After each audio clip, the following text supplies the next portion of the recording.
आंखें खोलने के लिए काफ़ी होना चाहिए। अस्सलाम वालेकुम जी, मैं हूं डॉक्टर ताहिरा रुबाब। मैं एक माहिर नफ्सियात होने के साथ साथ रिलेशनशिप थेरेपिस्ट हूँ। व्यूअर्स, पिछले दिनों में बड़ी दिलखराश वाक़या जो है वो हमने देखी हैं और उनमें से एक दिलखराश वाक़या जो है वो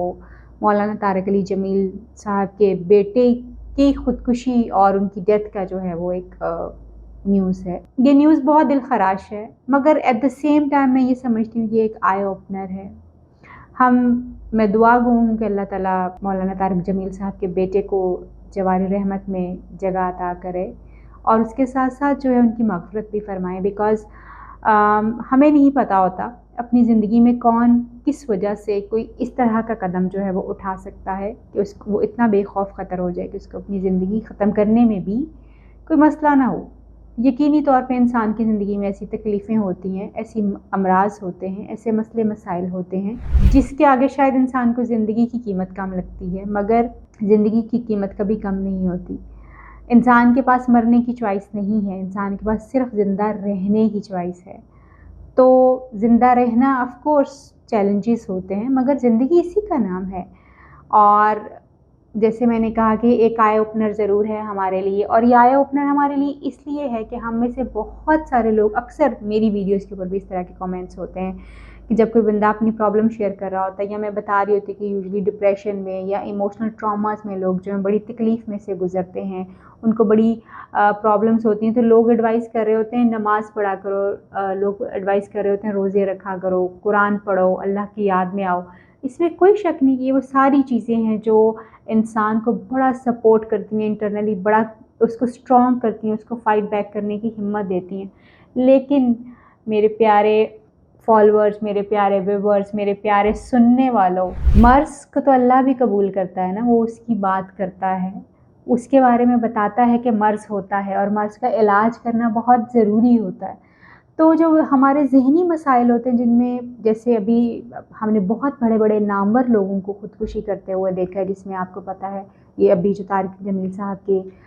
मौलाना तारिक जमील साहब के बेटे जो हैं, साहबज़ादे जो हैं, वो है। हमने एक बहुत नामवर जो है हमारे असिस्टेंट कमिश्नर साहब थे, उनको ख़ुदकुशी करते हुए देखा है,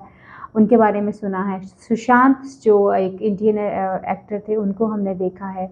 इसके अलावा और बहुत सारे लोग हैं जो बड़े नामवर हैं, जिनके बारे में हम सोच भी नहीं सकते कि वो ख़ुदकुशी कर सकते हैं, और जिनके बारे में हम ये ख़्याल करते हैं कि यार वाओ, इनकी ज़िंदगी में तो फुल मज़ा है, बहुत एंजॉय करते हैं ये लोग, इनके पास पैसा है, अल्लाह के साथ इनका कनेक्शन बड़ा स्ट्रॉन्ग है, इनके पास तो दुनिया की दी गई तमाम नेमतें बहुत ज़्यादा हैं। मगर हम देखते हैं कि उन्हीं में से बहुत सारे लोग जो है वो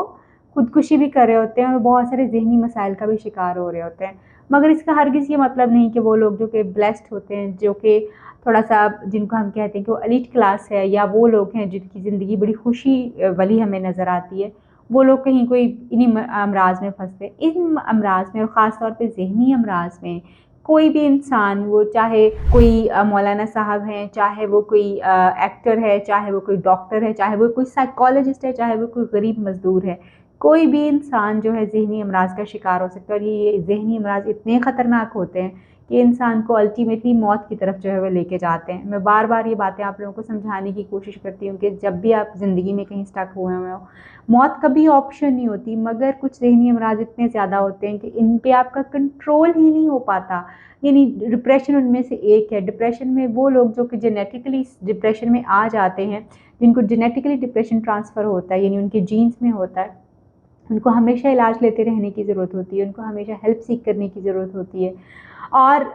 समटाइम्स वो लोग जो कि एनवायरमेंटल स्ट्रेस, यानी जॉब में फेलियर, मोहब्बत में फेलियर, शादी की नाकामी, या कोई और गोल जो वो नहीं अचीव कर पाते और उनको लगता है कि मर जाना जो है वो सॉल्यूशन है, या वो डिप्रेशन में से गुजरना शुरू कर देते हैं, तो उस वक़्त वो बेचारे बड़े हेल्पलेस हुए होते हैं, उनको बहुत ज़्यादा हेल्प की ज़रूरत होती है। वो नहीं चाहते कि वो मर जाए, मगर उनका अपने ऊपर, अपने थॉट्स के ऊपर, अपने ख़्यालात के ऊपर कंट्रोल नहीं होता,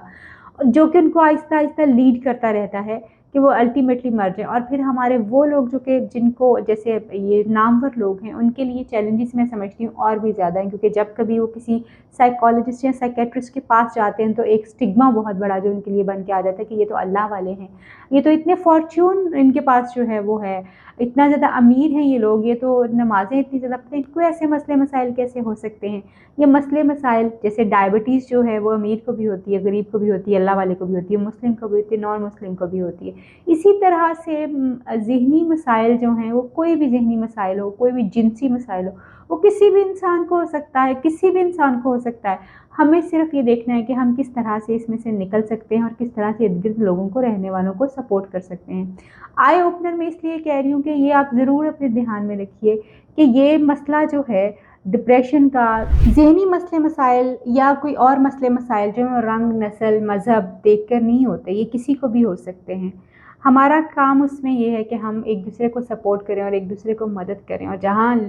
جب ہم ایک ایسی کمیونٹی بنانے میں کامیاب ہو جائیں گے جہاں لوگ اپنے دل کا حال بڑے آرام سے بیان کر سکیں گے، آنیسٹلی بہت سارے ذہنی مسائل، بہت سارے جذباتی مسائل، بہت سارے شادی شدہ زندگی کے مسائل خود بخود ختم ہونا شروع ہو جائیں گے۔ خاص طور پہ ڈپریشن جو ہے وہ ایک ایسا جان لیوا مرض ضرور ہے جو کہ جس میں انسان اپنی زندگی جو ہے وہ کھو سکتا ہے۔ ویسے تو کوئی بھی چیز انسان کو اسٹیج پہ لے کے جا سکتی ہے، مگر ڈپریشن خاص طور پہ ایک ایسی چیز ہے جس میں لوگ اپنی زندگی کھو سکتے ہیں اگر ان کو پراپر ٹریٹمنٹ نہ ملے۔ اور سم ٹائمز ہمیں لگتا ہے کہ شاید دوائیاں کھا لینے سے ہی ہم ٹھیک ہو جائیں گے، ہم دوائیاں کھا کے نہیں ٹھیک ہوتے۔ ڈپریشن کے مریضوں کو اور بہت سارے مینٹل ہیلتھ پرابلمز اور ایون ڈائبٹیز کے مریضوں کو بھی اپنی سائیکو تھراپی اور کاؤنسلنگ کروانا بہت ضروری ہوتا ہے۔ جب آپ اپنی لائف سٹائل کے اوپر کام کرتے ہیں تو آپ بہت ساری چیزوں سے باہر آتے ہیں اور بہت ساری چیزیں جو بہتر ہونا شروع ہو جاتی ہیں۔ ڈپریشن میں نارملی لوگ جو ہیں ان کو خودکشی کے خیالات آتے ہیں، ان کو بھوک کم لگنا شروع ہو جاتی ہے، ان کا زندگی کی طرف انٹرسٹ ختم ہو جاتا ہے، ان کو اپنا آپ بیکار لگنا شروع ہو جاتا ہے، نیند اور بھوک دونوں خراب ہو جاتے ہیں ان کے، اور وہ زندہ رہنے کی خواہش ان کی جو ہے وہ کم ہونا شروع ہو جاتی ہے۔ اگر 2 ہفتوں تک یہ سمپٹمز، یہ علامات کسی بھی انسان کو نظر آئیں تو آپ، یہ الارمنگ ہے آپ کے لیے کہ آپ نے ہیلپ لینی ہے۔ آپ کسی بھی سائیکالوجسٹ کے پاس یا سائیکیٹرسٹ کے پاس فوراً جائیے کہ آپ کو ہیلپ دی جائے، اس کو نگلیکٹ مت کیجیے۔ اور یہی رپورٹ اگر آپ دیکھتے ہیں کہ آپ کے ارد گرد کوئی اور کر رہا ہے یا آپ کے دوستوں یاروں میں سے کسی کو ہے تو فوراً اپنی ہیلپ جو ہے ایکسٹینڈ کیجیے، کیونکہ جتنی آپ کی ذمہ داری آپ کے اپنے اوپر ہے اتنی ہی ذمہ داری آپ کے اپنے دوست، یار، فیملی اور باقی سارے لوگوں کی آپ کے اوپر ہے۔ خیال رکھیے اپنے پیاروں کا اور اپنا بھی، اور کسی بھی چیز کو مذاق میں مت لیجیے، کسی بھی چیز کو یہ سوچ کے مت اگنور کیجیے کہ یہ تو بلیسڈ ہے، یہ تو ایسے ہے، اس کو کہاں ضرورت ہوگی۔ یو نیور نو کہاں کس کو کس چیز کی ضرورت ہے، اور یو نیور نو کون کہاں کس حال میں گزر رہا ہے، ہمیں نہیں پتہ۔ ہمیں صرف ہیلپنگ ہینڈ جو ہے بڑھانا ہے اور اپنے دائرہ کار میں رہتے ہوئے جو ہم ہیلپ کر سکتے ہیں وہ کریں۔ اپنا خیال رکھیے، آپ سے پھر ملاقات ہوگی کسی نئی ویڈیو میں، کسی نئے ٹاپک پہ بات کریں گے، تب تک کے لیے اللہ حافظ۔